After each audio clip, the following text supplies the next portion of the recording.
Hi everybody, welcome back again to Signal Path Productions. Today I'm going to try and make this really quick. I'm just addressing a little bit of a warping, sample warping, and quantization question from a new subscriber since I promised him that I would do that. So I'm going to try and make it really quick, really simple basics. It's kind of like 101 of warping, quantization. I'm in Ableton Live. I did try and get FL Studio on the go. It was always crashing and it wasn't fluid enough for me to set up a tutorial. So I've already linked a video. I'll link another couple of videos. That also helps support some other channels on YouTube. So maybe that's okay. I think that's okay. Yeah, that's okay. I'd love it if other people did that for me. So speaking of which, if you do like these videos, smash that like, hit the subscribe button. I've never really said that. I hope to not say that all the time. It's a little bit too cliche, but sometimes it needs to be said. And so far, I love you all. Thanks for the support. I know I've had some controversial videos, especially with that TikTok flip of the dude in the bathroom. Whatever. You know, if people don't like it, that's cool. That also means I'm on the right track, right? So let's go. Check, check. Check, check, check, mic check. My computer is going nuts. I need to deal with this somehow. I'm sorry. So sorry. All right, fan of my computer is going off. I'm still going to record and go through this because I promised you I do need to figure out a better way to set this up. I apologize. Nonetheless, here I am. Let's go. I just made a super quick little beat here for you. This is completely locked in and quantized, all right? So everything is on the margin. And we're going to listen to see how kind of robotic and stiff that it sounds.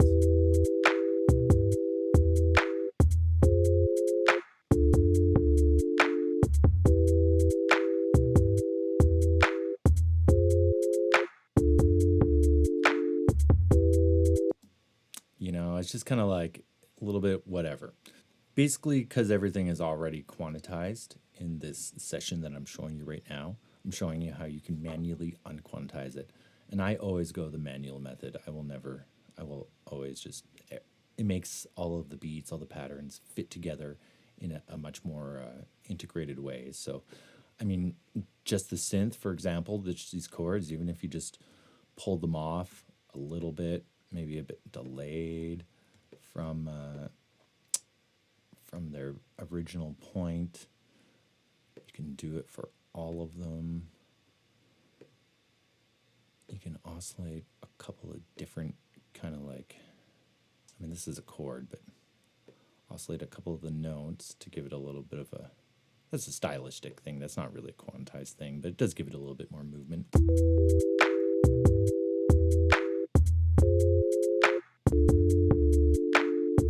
Already just having those little pauses in there kind of gives it a little more flow and swing. You can do your snares. I would do it really subtly if you do just like put them off just a little bit. I mean, you could delay it, add a couple extra snares in on a quarter or a third. But typically I usually keep the snares pretty on point. Let's just hear what that sounds like.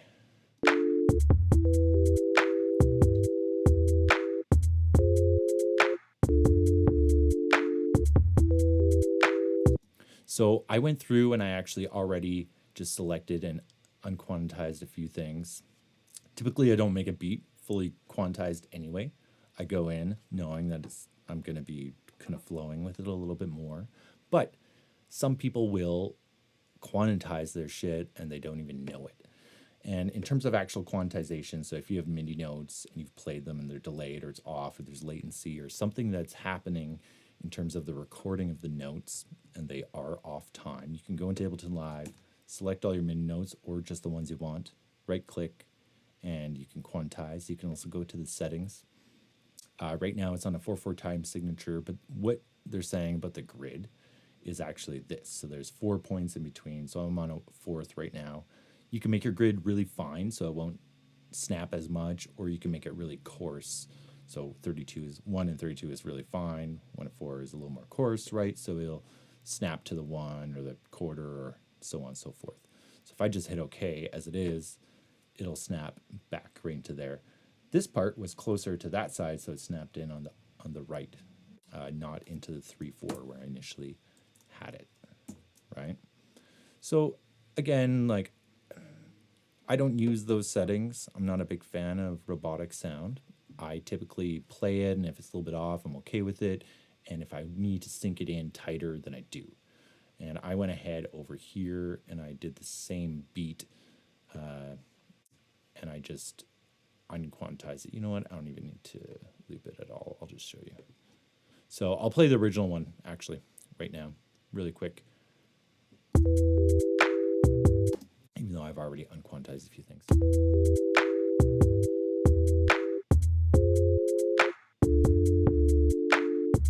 I only touched the snares, and the synth still even sounds a little better with those. But if we go through and do all of it,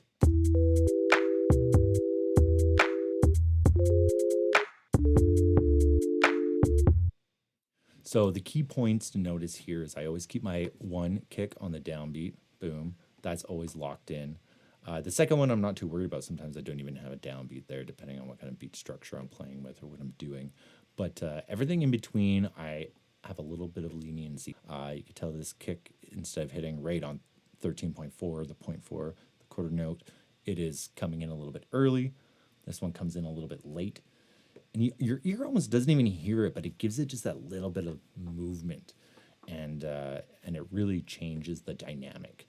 So in the last beat over here, I did change one of the snares you saw. I changed a little bit of the synth, but the kicks and the sub are all still locked in on a horrible quantization setting. So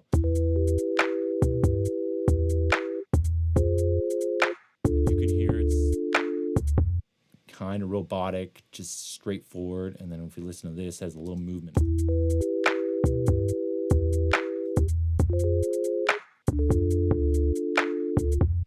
Right? So, I mean, technically I use physical samples here. You could do it with MIDI.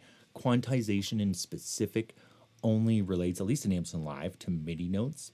But the idea of quantization is that any musical note that is recorded can or will be snapped using the algorithm of whatever DAW you're using to the grid of the time signature. So Ableton Live works in a way where it's always locked in on one particular beat, but you can go in and warp individual samples. It's kind of an interesting thing. If I hit the warp feature here, I can pin down a mark there, stretch that out. So that's all ripped and weird, and then it goes back to a normal time. It probably sounds terrible. Actually, that sounded kind of cool. Kind of just like delayed the transient of the clap a little bit. So, I mean, that's the idea behind quantization, or sorry, like unquantization.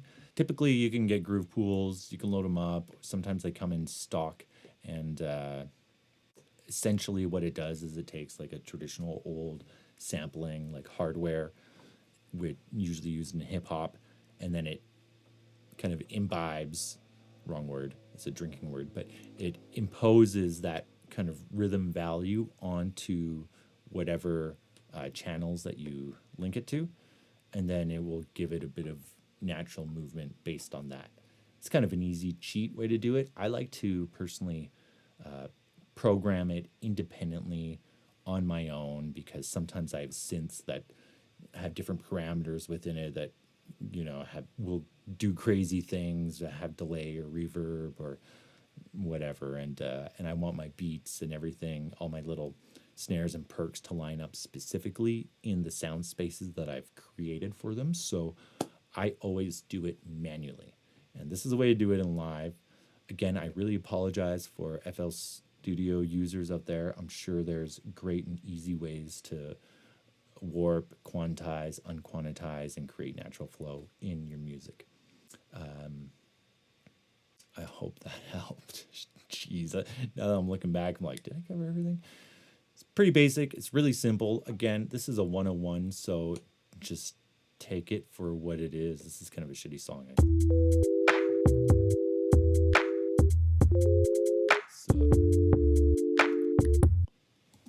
Okay, I might as well also quickly just go over basic kind of warping techniques. So if you have a song or sample, I'm using a song, one of my own original, so there's no samples from outside for the video. When you pull anything into Ableton Live, it's probably going to warp it with some signature that thinks it is. Usually it's pretty good. The algorithm is actually pretty good. And you always want to find kind of the downbeat or whatever it is, the beginning phrase of the bar, of a 4-bar, 8-bar, 16-bar loop, whatever you're looking for.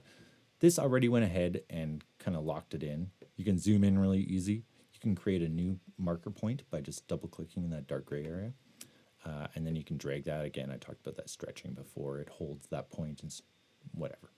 Point is, usually what I do is I just unwarp, pull it back to the beginning, hit warp, lock it in. That way I'm not referring to the original algorithm of what it thinks. I will choose my transient, set 1-1.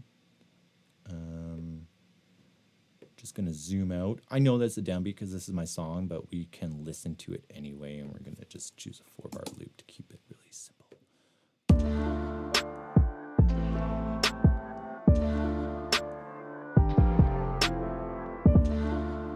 So you can tell it is a little bit off. Essentially, it's just because I'm on a 140. I've locked it in straight at 140. So if we zoom in here, boop, I'm going to choose my own transient just before. Slide it over.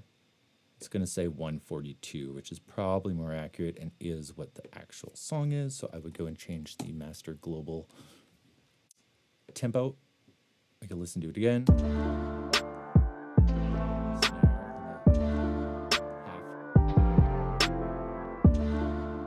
So bam. Again, you can go in and fine tune, lock in your snares, do all that. If this is some random sample on the internet, then you want to filter it and whatever. But basically, we got the initial time structure. We can go over here from the -4 where there are no beats, kind of lock that in, see how it sounds. Right. And then maybe, who knows, let's just see what that sounds like with the beat I put on earlier just for fun.